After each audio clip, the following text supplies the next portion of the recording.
They call themselves ultra-conservative Islamist protesters, climbing the wall of the U.S. Embassy in Egypt's capital, Cairo, bringing down the American flag, replacing it with a black flag that looked a lot like the Al-Qaeda flag, all in protest of a video attacking Muhammad, Islam's prophet.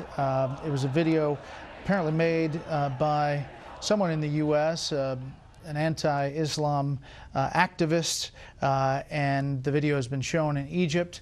A statement by the embassy just moments ago. The Embassy of the United States in Cairo condemns the continuing efforts by misguided individuals to hurt the religious feelings of Muslims, as we condemn efforts to offend believers of all religions. It goes on to say that religious beliefs, respect for that is the cornerstone of American democracy, and we firmly reject the actions by those who abuse the universal right of free speech to hurt the religious beliefs of others.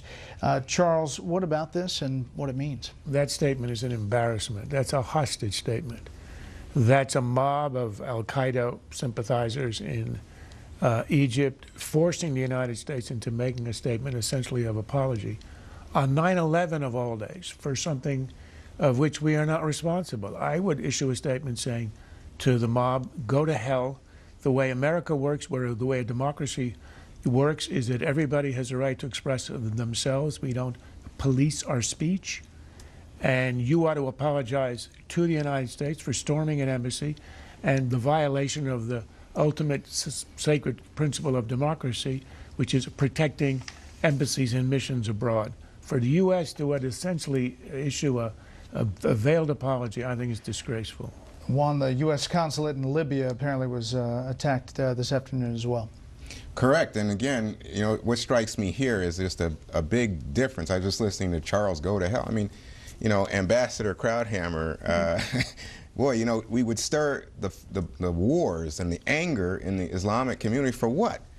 To simply say, hey, listen, we understand this may have been offensive to some Muslims. That's not by any way backing down or an act of somehow cowardice on the part of the U.S. government to the apologize for every no, statement it's not, and it was American name? No, and we shouldn't apologize. But clearly, when you are involved, if we saw Muslims attacking Christians, we would say something is wrong, and we have said something is wrong. And all we're saying is there's no intent to be offensive, and please understand this is not official U.S. government issue. This didn't come from the government. John. Yeah, I think the statement is absolutely fine if it came out on September 10th and it was a condemnation of this video. Just to let it be known, hey, this isn't us, this is what happens, you know, we don't approve of this if it's making you all mad.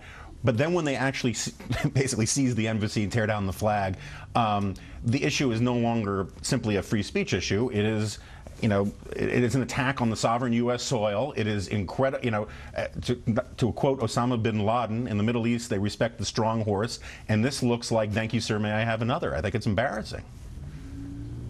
Strong letter to follow.